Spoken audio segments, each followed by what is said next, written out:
महासती मैना सुंदरी, महासती मैना सुंदरी। महासती मैना सुंदरी। राजकुमारियों ने बहुत अध्ययन किया, शिक्षा प्राप्त की, तपस्या की, पर यह कहा जा सकता है कि मोह आदमी का स्वभाव है, प्राणी का स्वभाव है। लेकिन मोह यदि वासनाजन्य होता है तो संसार का कारण बनता है। मोह यदि साधना से होता है तो उत्थान का कारण बनता है। 4 आश्रम जो बताए गए हैं, विद्याध्ययन पहला काल होता है। उस आश्रम के बाद आदमी गृहस्थ आश्रम में प्रवेश करता है। गृहस्थ आश्रम के बाद वानप्रस्थ आश्रम को स्वीकार करता है और जीवन के अंत में संन्यास आश्रम को स्वीकार करके मानव अपने जीवन को धन्य करता है। आपने चोरी की है, उत्तर दीजिए। हम जानते थे आप झूठ बोल रहे हैं, इसीलिए सत्य को आपसे कहलवाने के लिए हमने एक छोटा सा नाटक किया। माँ से टूटा है, बेटा दुखी नहीं हुआ, पति दुखी हुआ। पति का संबंध माँ के साथ। ये सखियाँ, ये गुरुजन जिन्होंने हमें इतना प्रेम दिया, हमें ज्ञान प्राप्त कराया, हम इनसे फिर नहीं मिलेंगे, ये सोच के जाने की इच्छा नहीं होती। हाँ मैना, यह बात सत्य है कि इस आश्रम के समस्त जनों ने हमें बहुत प्यार, मान सम्मान व अपनापन दिया। हंसते खेलते हमने यहाँ शिक्षा ग्रहण की, परंतु अब हमारी शिक्षा पूर्ण हुई, हमें यहाँ से जाना होगा। माता पिता व नगरवासी भी हमारी प्रतीक्षा कर रहे होंगे। परंतु दीदी, आपका मन नहीं भरता यहाँ से जाते समय? इन आदरणीय गुरुजनों व प्रिय सखियों को छोड़ते वक्त किसका हृदय नहीं भर उठेगा। परंतु सुंदरी, हमारी योग साधना, ज्ञान विज्ञान आदि की शिक्षा पूर्ण हुई। हमारा यहाँ रहने का ध्येय समाप्त हुआ और ध्येय समाप्ति के बाद रुकने का कोई लक्ष्य नहीं। हमें इस मोह जाल में नहीं पड़ना। हमारा कर्तव्य है कि हम यहाँ से शिक्षा पूर्ण करके अपने राज्य वापस चले जाएं। यही हमारा धर्म है। अब आप ये अश्रु पहुँच दीजिए और हंसी खुशी से यहाँ से विदा लीजिए। आप उदास होंगी तो यहाँ पर सभी लोग उदास होंगे, इसलिए हमें हंसी खुशी से यहाँ से विदा लेनी चाहिए। हाँ दीदी, आप सत्य कह रही हैं। मैं व्यर्थ ही मोह जाल में उलझ रही हूँ। फिर महल भी तो जाना है, वहाँ माता पिता भी उदास हो रहे होंगे। हम इतने ज्ञानी हैं, लेकिन फिर भी हमारा यहाँ से जाने का मन नहीं करता। फिर वो अशिक्षित लोगों की क्या गति होती होगी? ये प्रकृति का माया जाल ही तो है जो हमें मोह के बंधन में बांधे जा रहा है। हमें ही देख लो, हम जानते हैं कि हमारा यहाँ से जाना कितना आवश्यक है, परंतु फिर भी हमारा यहाँ से जाने का मन नहीं होता। हमारा मन यहाँ रहने के लिए व्याकुल हो रहा है। दीदी, यहाँ बिताए हुए कुछ क्षण हम सदा याद रखेंगे। दीदी, हमारी योग साधना और शिक्षा कब पूर्ण हो गई, हमें तो पता ही नहीं चला। हमारे गुरुजन, गुरु माता, सखियों ने हमें इतना प्रेम दिया कि हमें तनिक भी अपने परिवार का स्मरण ही नहीं हुआ। इन लोगों के मन की ये उदासी भी हमसे छिपी नहीं है। हम जानते हैं कि हमारे जाने के बाद ये लोग भी उदास हो जाएंगे। दीदी, इतना स्नेह और सम्मान पाकर तो हम धन्य हो गए, परंतु अब हमारा यहाँ से चलना उचित होगा और यही हमारा कर्तव्य है कि हम यहाँ से पूर्ण शिक्षा पाकर अपने राजमहल की ओर चले। जिस उद्देश्य की पूर्ति हेतु माता पिता ने हमें यहाँ भेजा था, वो पूर्ण हुआ। अब हमें यहाँ से प्रस्थान करना चाहिए। यही हमारी शिक्षा का उद्देश्य होगा। चलिए दीदी, चलते हैं।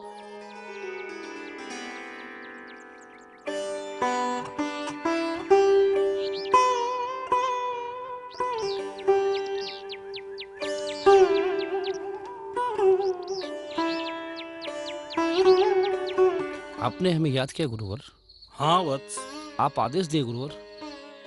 राजकुमारी शुरा और राजकुमारी मैना की शिक्षा दीक्षा 2 दिन बाद पूर्ण हो जाएगी। जी गुरुवर। हम चाहते हैं कि आप हमारा संदेश लेकर उज्जैन नरेश पाहुपाल के राज दरबार में जाएं। उनसे कहिएगा कि राजकुमारी शुरा और राजकुमारी मैना की शिक्षा दीक्षा पूर्ण हो गई है। 2 दिन बाद हम स्वयं उन्हें लेकर राजमहल आएंगे। जैसी आपके आगे गुरुवर। प्रणाम गुरुवर। आयुष्मान भव।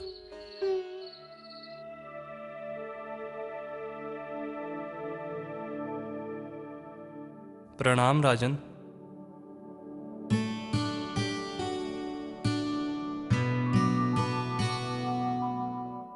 गुरुवर ने आपके लिए शुभ समाचार भेजा है। कहिए श्रीमान, शीघ्र कहिए, हमें अत्यंत उत्कंठा हो रही है। गुरुवर ने संदेश भेजा है कि आपकी दोनों राजकुमारियों की शिक्षा पूर्ण हो चुकी है और वो जल्द ही राजमहल लौट आएंगी।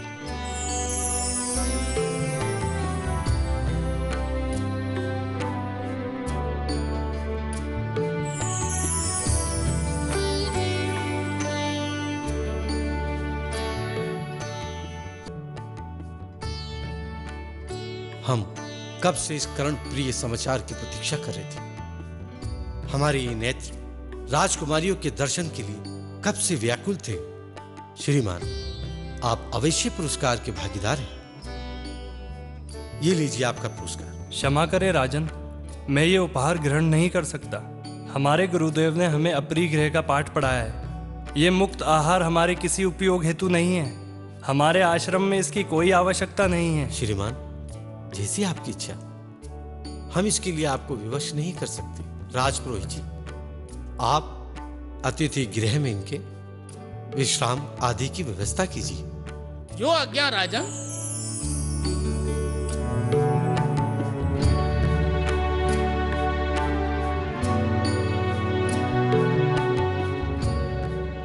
महामंत्री जी, हमारी राजकुमारियों के स्वागत का प्रबंध किया जाए और संपूर्ण नगर को सजाया जाए। नगर प्रवेश के मुख्य स्थानों पर तोरण द्वार बनवाकर वहां पर मंगल ध्वनि बजाई जाए। समस्त प्रजा को सूचित किया जाए कि वो राजकुमारियों के स्वागत के लिए प्रस्तुत रहे। लंबे अंतराल के बाद शुभ अवसर आया है। महाराज, राजकुमारियों के आगमन की सूचना पाकर मैं भी अति प्रफुल्लित हूं। महाराज, आपकी आज्ञा शिरोधार्य है। महाराज, मैं शीघ्र ही समुचित प्रबंध करवाता हूँ। ठीक है महामंत्री जी, ये कार्य आपको सौंपा जाता है। आज का दिन अति शुभ है। उचित है राजन। ये तो बड़ी प्रसन्नता का विषय है कि आज हमारी राजकुमारियां पूर्ण रूप से शिक्षित और दीक्षित होकर राजमहल में प्रवेश करने वाली हैं। मैं तो बड़ा ही प्रसन्न हूँ। इन शब्दों में अपने उद्गारों को प्रकट करूं महाराज।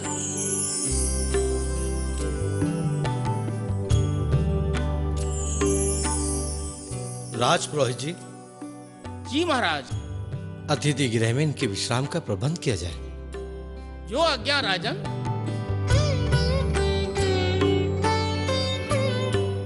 और ध्यान रहे, इन्हें किसी प्रकार की असुविधा ना हो। आपके आदेश का पूर्ण पालन होगा राजन। प्रणाम राजन।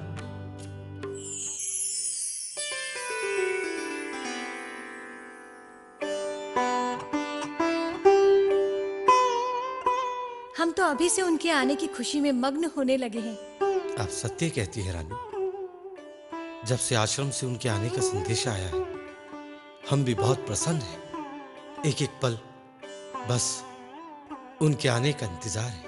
हमें तो यही चिंता सताती रहती थी महाराज कि हमारी राजकुमारियां आश्रम में कैसे रह रही होंगी, राजसी सुख के बगैर कैसे अपने आप को संभाल रही होगी। आश्रम में तो काम भी बहुत करना पड़ता होगा ना महाराज। अवश्य करना पड़ता है रानी। आश्रम में ज्ञान प्राप्त करने के लिए चाहे राजकुमारियां हो या राजकुमार, उनको कठिनाइयों का सामना तो करना ही पड़ता है महारानी। और हमारी पुत्री सुरा और राजकुमारी मैना ने भी कठिनाइयों का सामना तो किया ही होगा। हमें उनकी बहुत चिंता सताती है। आप व्यर्थ में चिंता ना कीजिए। राज सूचना के आधार पर तो आचार्य श्री और राजकुमारियों को अब तक यहाँ पहुंच जाना चाहिए था। फिर उनके आने में इतना विलंब क्यों? महाराज की जय हो। महाराज, अभी अभी सूचना प्राप्त हुई है कि दोनों राजकुमारियां आचार्य श्री के साथ दरबार में पधार रहे हैं, लेकिन नगरवासी द्वारा विभिन्न स्थानों पर उनका आगमन का स्वागत किया जा रहा है, इसीलिए विलंब हुआ है। आचार्य श्री राजकुमारी सरासुंदरी राजकुमारी मैना सुंदरी के साथ दरबार में पधार रहे हैं।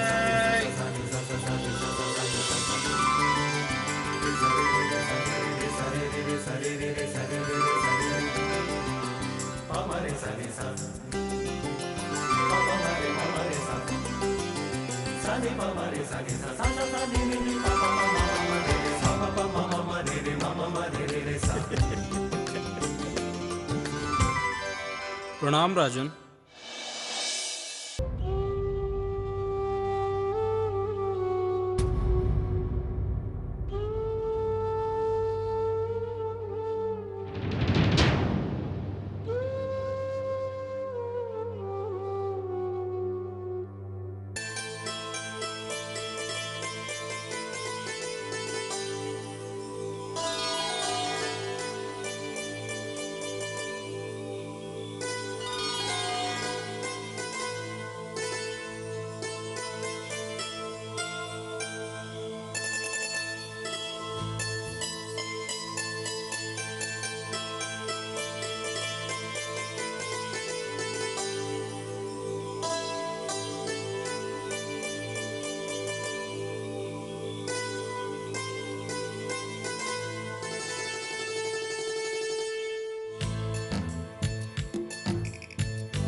पिताश्री,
माताश्री,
महाराज की जय हो।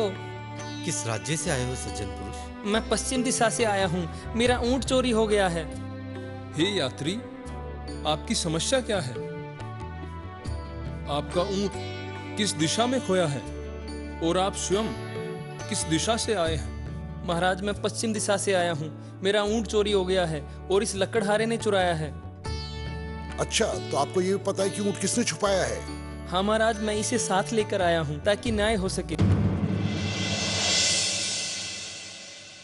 महाराज की जय हो। न्यायपति सूर्यवंशी महाराज को मेरा प्रणाम और इस न्याय रूपी दरबार को मेरा प्रणाम। आप भाषा से तो सुशील और गुणवान लगते हैं। महाराज, हम आचरण से भी ऐसे ही हैं। तो फिर आप पर ये आरोप, इससे क्या समझा जाए कि आप ढोंग कर रहे हैं या इस मानव की शैतानी है? मंत्री जी, सेठ जी मुझे समझ ही नहीं पा रहे हैं, बस यही समस्या है। पर मैं इसे सेठ जी की शैतानी नहीं कहूंगा। फिर भी हम सुनना चाहते हैं कि ऐसा क्या हुआ कि इनकी उंगली आप पर उठी और आपको इस दरबार में अपराधी के रूप में लाया। समस्या ये है, जिस तरह से सेठ जी सबूत पेश कर रहे हैं, ऊंट तो इन्हीं के पास होना चाहिए, मगर इनका कहना है कि ऊंट इन्होंने देखा ही नहीं है। सही कहा राजकुमारी जी, मैंने ऊंट देखा ही नहीं। वो तो ठीक है, पर ये बात आप सबको कैसे समझाएंगे? राजकुमारी जी, आप क्या समझी, क्या आप बताएंगे? महाराज, ये लकड़हारा एकदम निर्दोष है।